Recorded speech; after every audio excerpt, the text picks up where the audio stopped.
एक व्यक्ति हमेशा ईश्वर के नाम का जाप किया करता था। धीरे धीरे वह काफ़ी बुजुर्ग हो चला था, इसलिए एक कमरे में ही पड़ा रहता था। जब भी उसे शौच, स्नान आदि के लिए जाना होता था, वह अपने बेटों को आवाज़ लगाता था और बेटे ले जाते थे।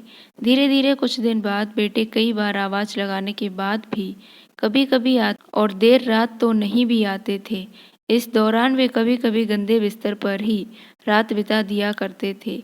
अब और ज़्यादा बुढ़ापा होने के कारण उन्हें कम दिखाई देने लगा था। एक दिन रात को निवृत्त होने के लिए जैसे ही उन्होंने आवाज़ लगाई, तुरंत एक लड़का आया और बड़े ही कोमल स्पर्श के साथ उनको निवृत्त करवा कर बिस्तर पर लेटा गया। अब ये रोज का नियम हो गया। एक रात उनको शक हो जाता है कि पहले तो बेटों को रात में कई बार आवाज़ लगाने पर भी नहीं आते थे, लेकिन ये तो आवाज़ लगाते ही दूसरे क्षण आ जाता है और बड़े कोमल स्पर्श सब निवृत्त करवा देता है। एक रात वह व्यक्ति उसका हाथ पकड़ लेता है और पूछता है कि सच बता, तू कौन है? मेरे बेटे तो ऐसे नहीं हैं। तभी अंधेरे कमरे में एक अलौकिक उजाला हुआ और उस लड़के रूपी ईश्वर ने अपना वास्तविक रूप दिखाया।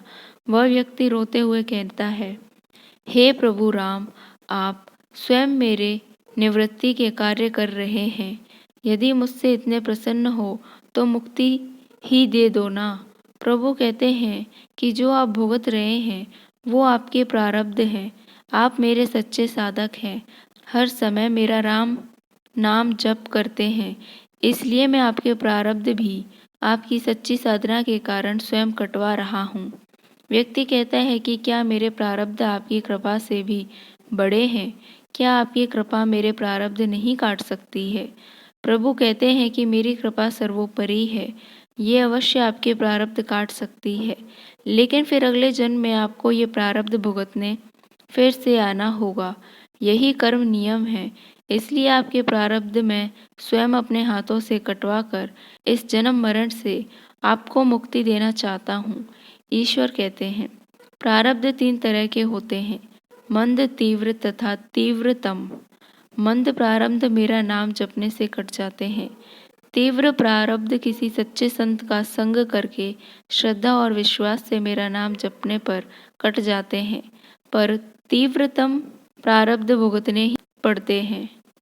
लेकिन जो हर समय श्रद्धा और विश्वास से मुझे राम नाम जपते हैं, उनके प्रारब्ध मैं स्वयं साथ रहकर कटवाता हूँ और तीव्रता का एहसास नहीं होने देता हूँ। प्रारब्ध पहले रचा पीछे रचा शरीर, तुलसी चिंता क्यों करे, भजले श्री राम, जय श्री राम।